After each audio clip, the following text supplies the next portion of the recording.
The sun didn't shine the same in that distant land. There was light, yes, but not warmth. It spilled across the earth like something borrowed, hollow. The air carried the weight of dust and silent grief, thick with memories no one dared mention. In this place, remembering felt dangerous, as if saying the names of what had been lost might reopen wounds still raw beneath the surface. He sat near the canal, motionless, eyes fixed on the water that moved without purpose. He had once been trained to serve the sacred. He had memorized the rites, rehearsed the rituals, lived for the altar. But now the place he was meant for no longer existed.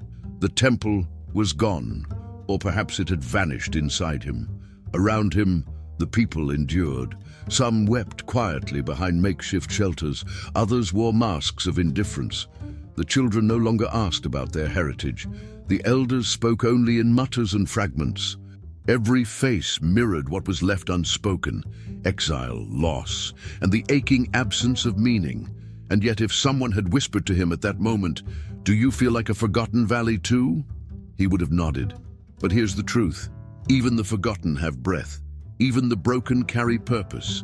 The one who once restored the unthinkable has not vanished. He still is. He still watches. And hope, though buried, is not dead. So don't drift away in silence. Don't stay in the shadows. Let this message find someone else who needs it, and remember, where he is, anything can rise again. He said nothing, not from fear, but because words no longer obeyed him. He had learned all the proper prayers, repeated them hundreds of times. But now they felt like echoes, hollow. Who was he speaking to now, with the altar dismantled? Where had the presence gone, when the exile seemed endless? A woman approached. Her tone was gentle, but her eyes burned with silent questions. "Do you still believe he hears us?"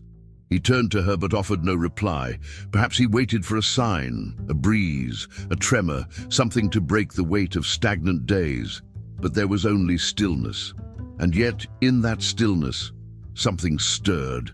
Not a miracle, not a voice, just a tension in the chest, a pressure that didn't hurt but refused to be ignored, as if unseen eyes watched from beyond the veil, as if heaven hadn't spoken its final word. It was a morning like any other. The sky dull, the wind frozen.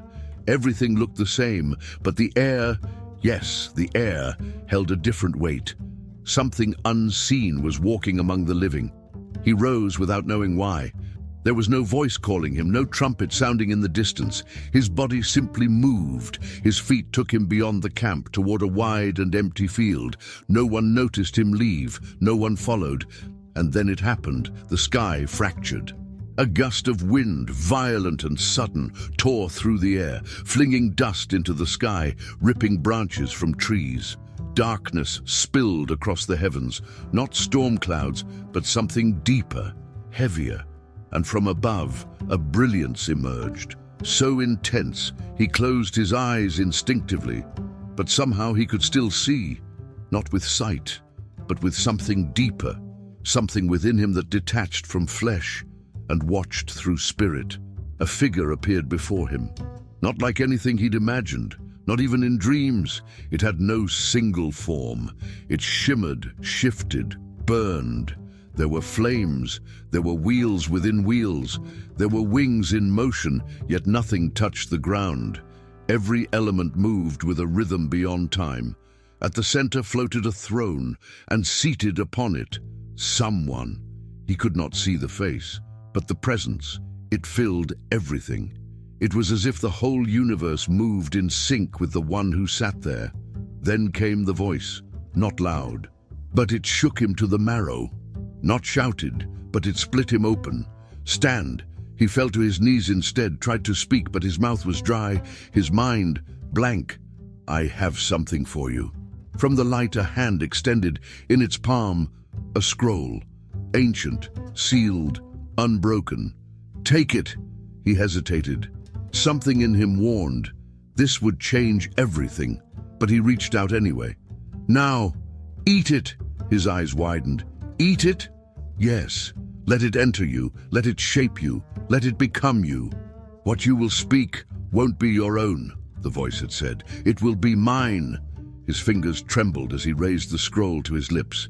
The gesture felt foreign, absurd, but the command was clear, and something in him, something deeper than fear, compelled him forward. He opened his mouth. He didn't know how, but he did it, and as he swallowed, his chest ignited.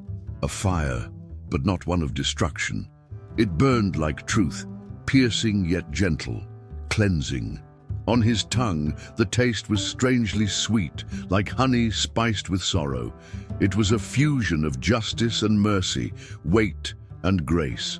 And in that moment, he knew. He had been given more than a message. He had become the message. Just as suddenly as it had come, the vision ended. The wind stopped, the skies cleared, stillness returned. But he was no longer the same man. What he had seen could not be explained. What he had felt could not be repeated.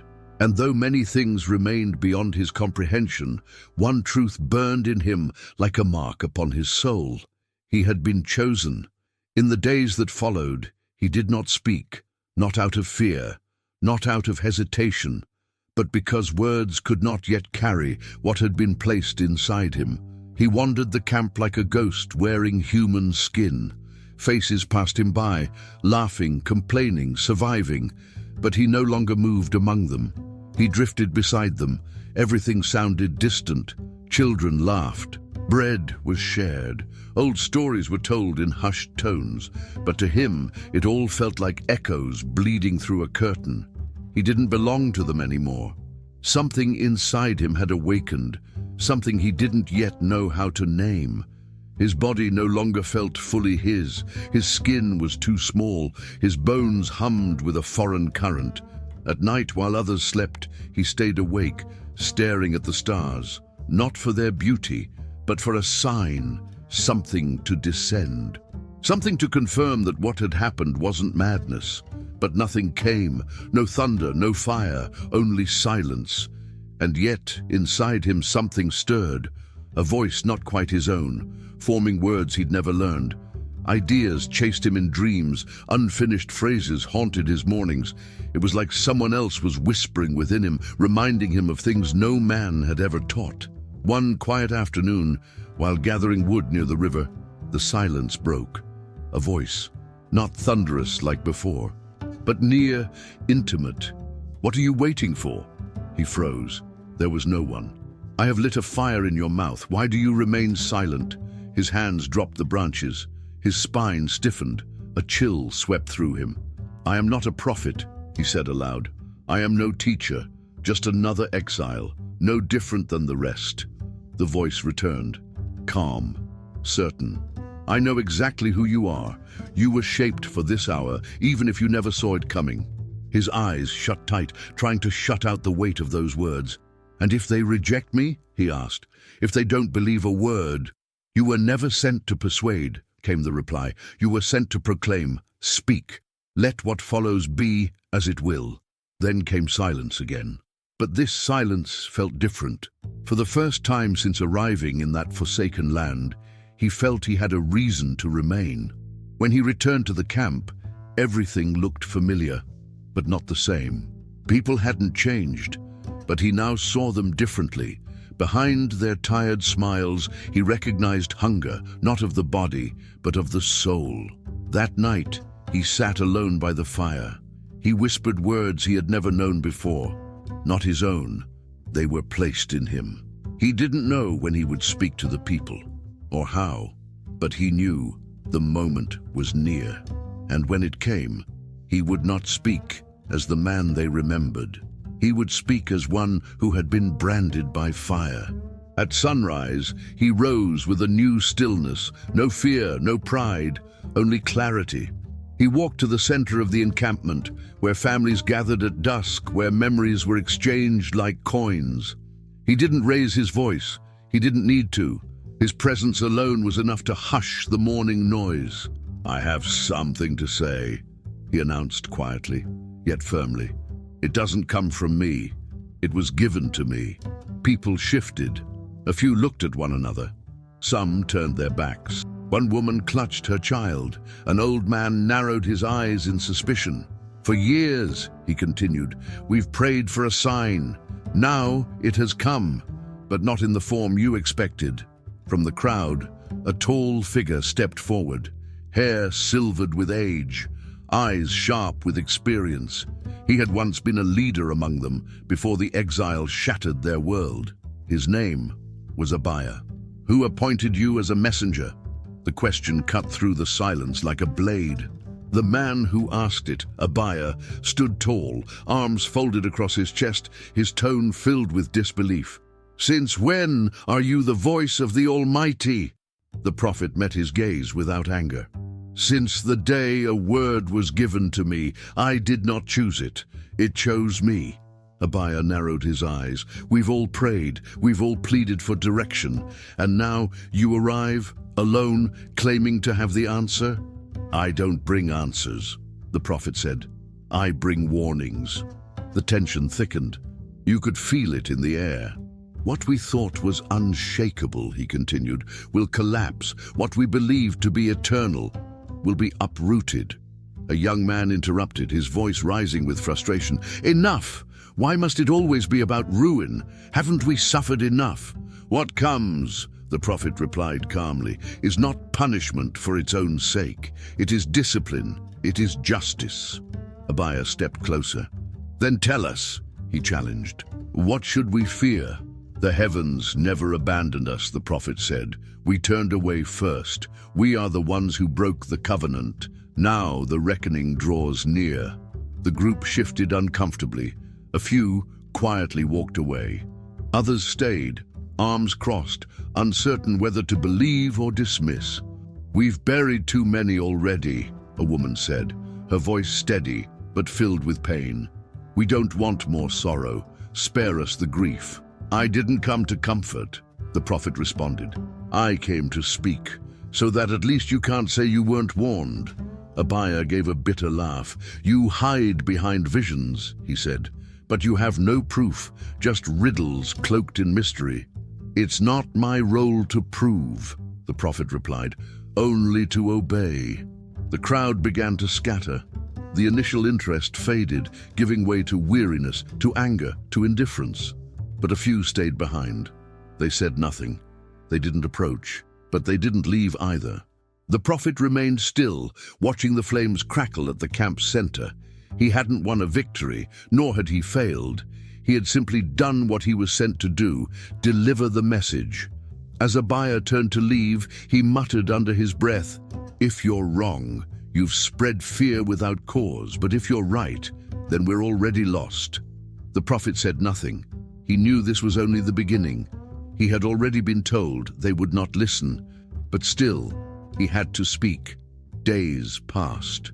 The camp returned to its rhythms, but unease lingered in the air like smoke. People avoided looking him in the eye. Some changed paths to avoid him altogether. But he didn't argue. He didn't chase them. He simply disappeared from their center to reappear in another form. One morning, just after sunrise, they found him lying near the outer boundary of the camp, on his side, silent, motionless. At first, they assumed he was ill, or perhaps collapsed from exhaustion. A few approached with mockery, others with concern. "Is he breathing?" a young woman asked, hesitant to touch him. "Maybe he's lost his mind," muttered an old man. "Or maybe this is another performance." Hours passed. The sun climbed higher. Heat pressed down on the earth, but he didn't move. He didn't speak. His slow, steady breathing was the only sign of life. By the second day, the murmurs grew. By the third, small crowds gathered, curious, annoyed, confused. On the fourth, a boy threw small stones at him and shouted, "Get up already! Stop pretending!" But he didn't flinch. On the fifth day, a woman knelt beside him and offered water in a bowl. He didn't react. He remained lying on his side, wrapped in silence. On the seventh day, finally, he stirred, slowly, deliberately, as though carrying the weight of centuries. Someone in the crowd called out, "What does this mean?" With a hoarse voice, he replied, "Each day I lay here represents a year of rebellion. And this side, he paused. This side represents a forgotten story. That side, he said, rising with slow determination, represents a forgotten story, one no one dares to tell. The silence that followed was thick and uneasy. Some furrowed their brows in confusion. Others averted their eyes, unsure of how to react. But the next morning, he returned to the same place, this time lying on his other side. No explanation, no words, just the sound of breath, the weight of time, and a message too profound to speak aloud. The days passed. The watchers returned. None fully understood what they were seeing, but no one could look away. The confusion gave way to unease, and unease to fear. What if he wasn't mad? What if this was real?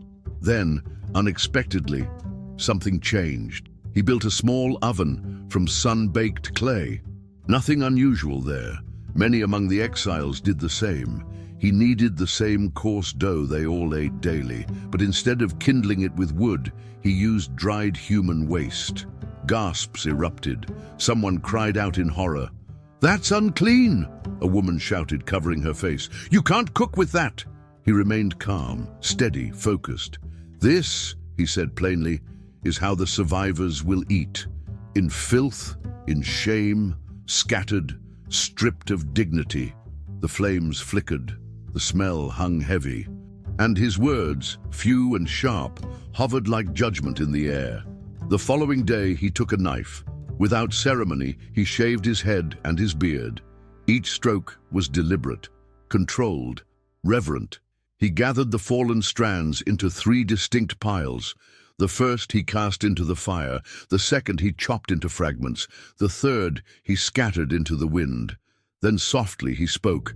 "One part will be consumed, another will fall by violence, and the rest will be cast to foreign winds, but a remnant will be preserved." No one laughed, not one. Even those who had mocked him earlier now stood silent. Something was happening. They didn't understand it. Perhaps they didn't want to.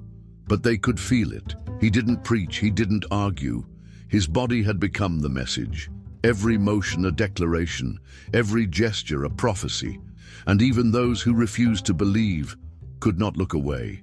The days turned heavy and dim. The sun felt colder, the camp quieter. A strange weight loomed like a shadow just outside the edge of vision. Some ignored it, others fell into denial. But a few, just a few, began to wonder, what if he was telling the truth? Then, in the stillness of a night blanketed by stars, the prophet was seized by a vision. He wasn't asleep, but he wasn't fully awake either. It felt as though his body remained on the earth, but his spirit had been drawn far beyond. And what he saw struck him with painful clarity.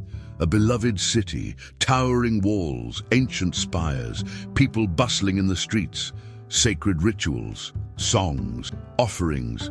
Everything seemed in order, but as he looked deeper, his heart sank. Within the sacred courtyards, foreign idols stood proudly, carvings that didn't belong, altars built in false names, sacrifices made to gods who never spoke. And worst of all, the servants of the temple no longer moved with devotion, but with routine. Or worse, out of personal gain. A voice echoed through the vision. "Do you see what they've done? Do you understand how they've defiled what was once mine?"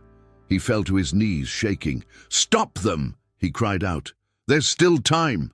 They don't understand." But the voice did not answer. Then he saw something that made his blood freeze. The divine presence began to rise, not in rage, in grief. It withdrew, slowly, painfully. It moved from the heart of the sanctuary to the threshold, as if waiting one last time for someone to notice. But no one did. The presence left the gates, crossed the city walls, stopped at a distant hill, and waited again. Still, no response. Finally, the glory rose skyward and vanished from sight. The prophet awoke with tears on his face, unsure if they came from the dew or from his own sorrow. But there was no time for recovery. Messengers arrived at the camp, battered, breathless, covered in dust. Their words were few, but they shattered what little hope remained. The words were simple, yet they shattered what remained of hope. The city has fallen. A stillness descended like a fog. Heads shook in denial. Some collapsed where they stood. Cries broke the quiet. Tears followed. But beyond the noise, there was an aching hollowness. The sacred place, once untouchable, was now rubble. Pillars lay in ruins. Flames had devoured the sanctuary, the altar, the walls, the prayers, all consumed. Those who had confidently declared it could never happen now wandered the camp like lost echoes, bodies present, spirits absent. From the crowd emerged Abijah, the elder who had so often challenged the prophet. His face was drained of color, his hands trembling as if age had finally caught up with him. "It was true," he whispered, voice splintered. "No one believed you. I didn't. I thought, surely we'd be rescued again." The prophet met his eyes, not with pride, but with a compassion that cut deeper than any rebuke. It wasn't wrath without reason. It wasn't silence without warning. They walked away first. Abijah lowered himself to the ground, covering his face with trembling hands. "Then, what remains?" The prophet's voice did not waver. "He remains, the one who spoke from the beginning. He has not died. He has not fled. He simply stepped aside because we refused to listen." For weeks, mourning wrapped itself around the people like a heavy shroud. Songs ceased, dances stopped, dreams withered, plans vanished. Hope lay buried beneath the ashes of what once was holy. And yet, in that valley of sorrow, the prophet carried something unseen, a quiet certainty others could not yet glimpse. The end was not the end. Night seemed longer now. Even the moon had lost its gleam. The wind sighed with grief. No one spoke of tomorrow. No one mentioned promises. It felt as if a veil had fallen, dimming even the memory of light. The prophet felt drained. His voice had carried the message. His endurance had borne the ridicule. His heart had absorbed the fulfillment of his own painful words. Still, the silence now was heavier than ever. Then, one early morning, without fanfare or noise, it happened again. A shift in the air, a silence so sudden, so complete, it seemed to divide the world in two. And when he opened his eyes, he wasn't in the camp anymore. No canvas, no human sound, only an open, barren plain, vast and empty. Nothing stirred, no trees, no grass, no bird song, just stillness. Except for the ground, scattered across the soil were bones, thousands of them, sun-bleached, cracked, shattered, rib cages broken, skulls gazing blindly toward nothing, limbs twisted and detached. There was no pattern, no dignity, only remnants of lives long extinguished. The prophet stepped forward. Beneath his feet, bones cracked softly, like distant cries too tired to scream. Then came the voice, "Son of man, can these bones live again?" The question pierced him deeper than any blade. He looked around. No signs of life, no warmth, only silence and dust. He didn't rush to answer. He closed his eyes, breathing slowly. "Lord, only you know." The voice fell silent. The plain did not change. Nothing moved. And yet, the prophet understood. This wasn't about sight. It was about surrender. He fell to his knees, pressed his palms to the cold earth. The void whispered of abandonment, of memory, of loss. Then he stood, and with a voice steadier than it had ever been, he declared, "You scattered bones, listen. The one who breathes life says, I will cause breath to return. I will restore your form, wrap you in flesh, and place my spirit within you. You shall live again." The wind held its breath. Then the trembling began. At first, a subtle vibration beneath his feet. Then a sound, faint, rhythmic, strange, like wood creaking, like stones shifting. The bones began to stir. The earth quaked harder. It was as if some hidden force had been awakened deep beneath the ground.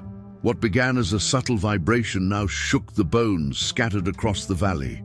Dry snaps echoed through the still air, clinks, clatters, the eerie percussion of death rearranging itself. Fragments began to stir. A femur inched toward a pelvis. Rib bones rolled into alignment. Vertebrae assembled like beads on an unseen string. Jawbones locked into skulls. Fingers reached across the dust to reunite with missing hands. The valley of bones was becoming something else. As though guided by invisible intelligence, each fragment found its rightful place. Skeletons rose from the dirt, one by one. Limbs aligned, spines stood straight. Hundreds, thousands.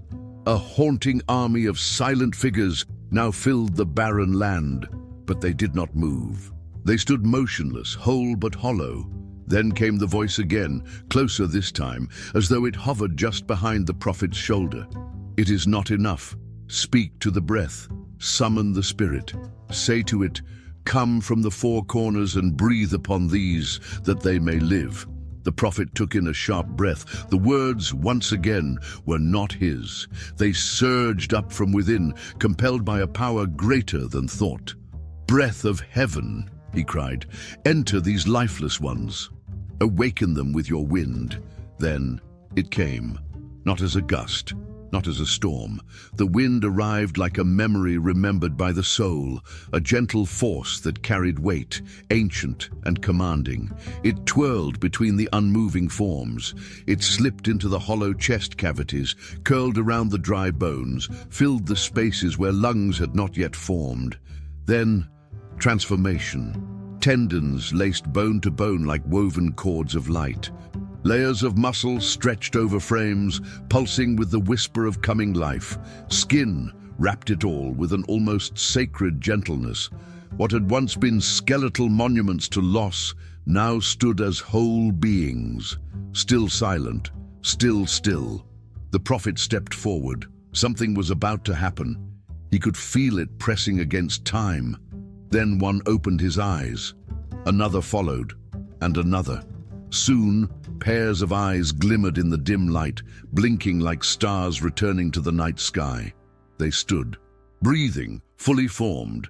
But they did not speak, they did not rejoice, they did not even look at each other. They simply waited, as if they knew they were alive, but could not yet remember why. And then the final words echoed through the valley.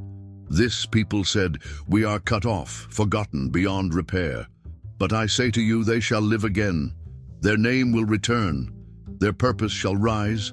I will bring them back, and they shall walk once more. The prophet dropped to his knees, not from fear, but because his body could no longer contain the weight of what he had witnessed. He covered his face, not to hide, but to absorb the truth. He wept, not tears of sorrow, but of sacred relief. This valley, it had never just been about bones. It was about the heart of his people, and now it was beating again. When he came back to himself, the fire at the camp was still glowing. Around him, the world continued. Someone pounded grain. Another sang softly to a child. Water boiled over coals. No one had seen what he had seen, but everything looked different now. He rose slowly and moved through the tents, the same faces, the same tasks. But in some eyes, just a few, there was a flicker. Not belief, not yet. But something had shifted. He didn't speak. The time would come. He knew that vision had not been just for him. It was a future wrapped in a promise, waiting to be spoken aloud. When the time came, his voice would carry a different tone. No longer would he speak of ruin. No longer would he proclaim judgment. Now he would speak of life where only desolation had reigned. The night was still. The sky shimmered with an unusual number of stars, like witnesses to something about to unfold. All around him, the world seemed at peace. But within, something stirred like an ember refusing to fade. Since the vision in the valley, his spirit had not rested. A pull, soft yet insistent, kept tugging at his soul. And then, without warning, everything changed. He wasn't dreaming, nor was he in a trance. One moment he was among his people. The next, he stood at the base of a towering mountain. It had no name, yet its presence radiated authority. Stones were not random here. Each one seemed placed by a careful hand. Every sprouting plant felt like a sign, a whisper of design. Then a figure appeared beside him. It wasn't an ordinary man. His face was indistinct, yet his stance commanded respect. He held a measuring line and a staff, but gave no name and spoke no introduction. "Look carefully," the figure said, his voice more felt than heard.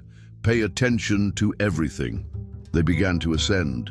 Though the path was steep, his steps were light. His feet barely touched the ground. The higher they climbed, the clearer the air became, as if each breath carried holiness. At the summit, the land opened up before him like a scroll unrolling in the sky. A massive structure dominated the scene. It gleamed softly, not from sunlight, but from its own purity. Symmetrical and immense, its shape held no flaw. It had not been built by human hands, at least not from any age he recognized. Straight walls, towering columns, open chambers and cascading stairs. Everything was precise, measured, intentional. The prophet could feel it. Each corner carried a meaning. Each dimension whispered truth. The guide walked ahead of him, marking lengths with the rod, stepping without hesitation. "This is no mere building," he explained. "It is a statement." The prophet followed silently. He could feel breath in the very walls. The place was not decorated but refined. There was no clutter, no symbols of pride, only harmony, clarity, and purpose. Yet it did not feel empty. It felt full, saturated with something unseen, like anticipation. They moved through archways. Inside, the structure revealed chambers for gathering, others for solitude. There were no idols, no divided altars, only a throne, set far in the rear, dimly lit, yet undeniably the heart of the place. The guide turned. "This is where the presence will return. This will be the new center." The prophet tried to speak, but his voice failed, not from fear, but from awe. This was not just architecture, it was vision, it was promise. It was restoration shaped not by walls, but by a return to what is sacred. They began the descent slowly. Before the vision ended, the figure looked back once more. "Speak it all," he said. "Describe everything you saw. Leave nothing unsaid. Let those who hear know this is no dream, it is destiny." And with that, it vanished. The prophet woke with his heart pounding. Around him, the camp remained undisturbed. No one had seen what he had witnessed, but he knew something had shifted. He had seen the pattern. Now he must prepare the ground. In the days that followed, he said nothing, not from fear, but because he lacked the words to explain what burned within him. The image of the elevated temple, the perfect symmetry, the sacred order, was seared into his soul, and yet that was not the most astonishing part. What came next would surpass all understanding.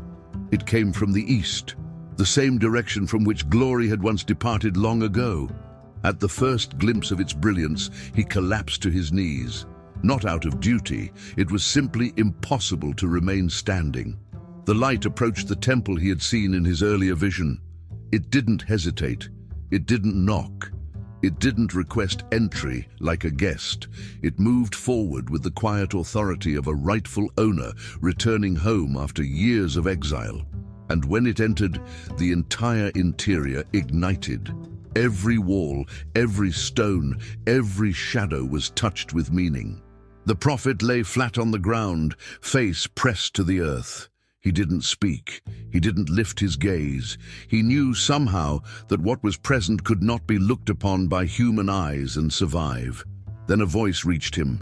It wasn't loud, but it resounded inside him. It vibrated through bone and soul as if it had always been there, waiting to be heard. "This will be my dwelling, not because I must, because I choose to. I will be among them, not from a distance, but within their midst.